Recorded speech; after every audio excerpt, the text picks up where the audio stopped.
Hi friends, ಇವತ್ತಿನ ವಿಡಿಯೋದಲ್ಲಿ ಮಸ್ಸೊಪ್ಪು ಸಾಂಬಾರನ್ನ ಯಾವ ರೀತಿ ಮಾಡ್ಕೊಳ್ಳೋದು ಅಂತ ತೋರಿಸ್ಕೊಡ್ತಾ ಇದ್ದೀನಿ. ಈ ಸಾಂಬಾರು ಮುದ್ದೆಗೆ ಒಳ್ಳೆ ಕಾಂಬಿನೇಷನ್ ಅಂತಲೇ ಹೇಳ್ಬೋದು. ಹಾಗೆ ಇದನ್ನು ಅನ್ನಕ್ಕೂ ತಿನ್ಬೋದು, ಚಪಾತಿಗೂ ತಿನ್ಬೋದು, ರೊಟ್ಟಿಗೂ ತಿನ್ಬೋದು. ತುಂಬ ಟೇಸ್ಟಿಯಾಗಿರುತ್ತೆ. ಯಾವ ರೀತಿ ಮಾಡೋದು ಅಂತೇಳಿ ಕ್ವಿಕ್ಕಾಗಿ ತೋರಿಸ್ಕೊಡ್ತೀನಿ. ಬನ್ನಿ ವಿಡಿಯೋ ಸ್ಟಾರ್ಟ್ ಮಾಡೋಣ. ನಾನಿಲ್ಲಿ ಮೊದಲಿಗೆ ಒಂದು ಕುಕ್ಕರ್ನ ತೊಗೊಂಡಿದ್ದೀನಿ. ಅದಕ್ಕೆ ಒಂದು ಜಾಮೂನ್ ಬಟ್ಲಾಗುವಷ್ಟು ತೊಗರಿಬೇಳೆನ ಚೆನ್ನಾಗಿ 2-3 ಸಲ ವಾಶ್ ಮಾಡಿ ಸೇರಿಸ್ಕೊತಾ ಇದ್ದೀನಿ. ನಂತರ ನಾನಿಲ್ಲಿ ಚೆನ್ನಾಗಿ ತೊಳೆದು ಹೆಚ್ಚಿಟ್ಕೊಂಡಿರೋ ಬೆರಕೆ ಸೊಪ್ಪನ್ನು ಸೇರಿಸ್ತಾ ಇದ್ದೀನಿ. ಇದರಲ್ಲಿ ಪಾಲಕ್ ಇದೆ, ಮೆಂತ್ಯ ಇದೆ, ಕೊತ್ತಂಬರಿ ಸೊಪ್ಪಿದೆ ಮತ್ತು ಸಕ್ವಂತನ ಸೊಪ್ಪಿದೆ. 4 ಥರ ಸೊಪ್ಪನ್ನು ತೊಗೊಂಡು ಚೆನ್ನಾಗಿ ಸೋಸಿಬಿಟ್ಟು ಚೆನ್ನಾಗಿ 2-3 ಸಲ ತೊಳೆದು ಅದನ್ನು ಸೇರಿಸ್ಕೊಂಡಿದ್ದೀನಿ. ನಂತರ ಚಿಕ್ಕದಾಗಿ ಹೆಚ್ಚಿರೋ 2 ಈರುಳ್ಳಿನ ಸೇರಿಸ್ಕೊಂಡಿದ್ದೀನಿ. ಆನಂತರ ಒಂದು 3 ಟೊಮೆಟೊನ ಚಿಕ್ಕದಾಗಿ ಹೆಚ್ಚಿ ಸೇರಿಸ್ಕೊಂಡಿದ್ದೀನಿ.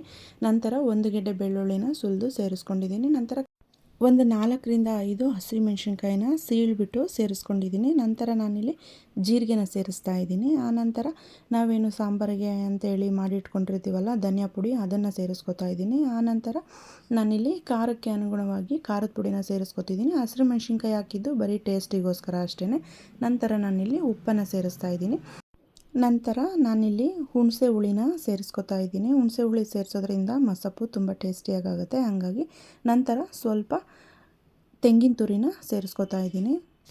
ಇದಿಷ್ಟನ್ನು ಸೇರಿಸಿ ಸೊಪ್ಪು ಮತ್ತು ಬೇಳೆ ಎಲ್ಲ ಬೇಯಲಿಕ್ಕೆ ಎಷ್ಟು ನೀರು ಬೇಕೋ ಅಷ್ಟು ನೀರನ್ನು ಸೇರಿಸ್ಬಿಟ್ಟು ಕೊನೆಯದಾಗಿ ಇದಕ್ಕೆ ನಾನು ಒಂದು ಅರ್ಧ ಟೇಬಲ್ ಸ್ಪೂನಷ್ಟು ಅಡುಗೆ ಎಣ್ಣೆನ ಸೇರಿಸ್ಕೊತಾ ಇದ್ದೀನಿ. ಅಡುಗೆ ಎಣ್ಣೆನ ಸೇರಿಸೋದ್ರಿಂದ ಬೇಳೆ ಚೆನ್ನಾಗಿ ಬೇಯುತ್ತೆ ಅನ್ನೋ ಉದ್ದೇಶಕ್ಕೆ ನಾನು ಸೇರಿಸ್ಕೊತಾ ಇದ್ದೀನಿ. ನಂತರ ಇದರದ ಲಿಡ್ನ ಕ್ಲೋಸ್ ಮಾಡಿಬಿಟ್ಟು ಒಂದು 3-4 ವಿಸಲ್ನ ತರಿಸ್ಕೊತೀನಿ. ನೋಡಿ, ನೀವು ನೋಡ್ತಾ ಇರ್ಬೋದು 3 ವಿಸಲ್ಲಿಗೆ ಎಷ್ಟು ಚೆನ್ನಾಗಿ ಬೆಂದಿದೆ ಅಂತ ಹೇಳ್ಬಿಟ್ಟು.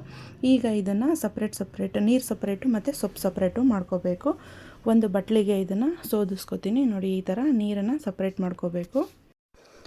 ಈ ಥರ ಮಾಡ್ಕೊಂಡಿದ್ದಾದಮೇಲೆ ಈ ಸೊಪ್ಪು ಮತ್ತು ಎಲ್ಲ ಬೇಳೆ ಎಲ್ಲ ಇತ್ತಲ್ಲ ಅದನ್ನು ನೀಟಾಗಿ ಮಸ್ಕೋಬೇಕು. ಎಲ್ಲ ಚೆನ್ನಾಗಿ ನುಣ್ಣಗಾಗೋಂಗೆ ಮಸ್ಕೋಬೇಕು. ಕೆಲವೊಬ್ಬರು ಮಿಕ್ಸಿಗೆ ಹಾಕ್ತಾರೆ, ಬಟ್ ನಮ್ಮ ಮನೆಯಲ್ಲಿ ಮಿಕ್ಸಿ ಮಾಡಿದರೆ ಇಷ್ಟ ಆಗೋದಿಲ್ಲ. ಹಾಗಾಗಿ ನಾನು ಮಸಿಯೋದ್ರಲ್ಲೇ ಚೆನ್ನಾಗಿ ಮಸ್ಕೋತೀನಿ. ನಂತರ ಎಲ್ಲ ಮಸ್ದಿದ್ದಾದಮೇಲೆ ಅದೇನು ನಾವು ಬಸ್ಕೊಂಡಿರ್ತೀವಲ್ಲ ನೀರು, ಆ ನೀರನ್ನು ಇದಕ್ಕೆ ಸೇರಿಸ್ಕೋಬೇಕು.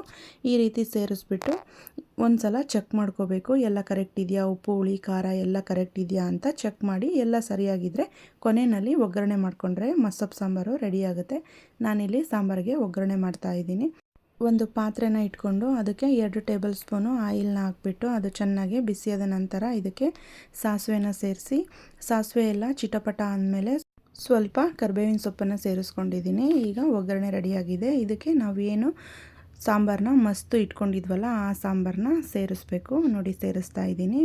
ನಂತರ ನಿಮಗೆ ಚಪಾತಿಗೆ ಬೇಕಂದರೆ ಗಟ್ಟಿಯಾಗಿ ಮಾಡ್ಕೊಳ್ಳಿ, ಅಥವಾ ಮುದ್ದೆಗೆ ಅನ್ನಕ್ಕೆ ಬೇಕಂದರೆ ಇದಕ್ಕೆ ಸ್ವಲ್ಪ ನೀರನ್ನ ಸೇರಿಸಿ ಒಂದು ಕುದಿನ ಕುದಿಸ್ಕೊಂಡ್ರೆ ಸಾಂಬಾರು ರೆಡಿಯಾಗುತ್ತೆ. ನಾನಿಲ್ಲಿ ಮುದ್ದೆಗೆ ಮಾಡಿದ್ರಿಂದ ಸ್ವಲ್ಪ ತೆಳುವಾಗಿ ಬೇಕು ಅಂತ ಹೇಳ್ಬಿಟ್ಟು ನೀರನ್ನ ಸೇರಿಸ್ಕೊಂಡಿದ್ದೀನಿ. ನೋಡಿ, ಈಗ ಫೈನಲಿ ಸಾಂಬಾರು ರೆಡಿಯಾಗಿದೆ.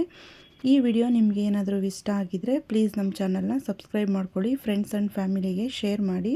ಒಂದು ಲೈಕ್ ಕೊಡೋದನ್ನು ಮರಿಬೇಡಿ. Thank you.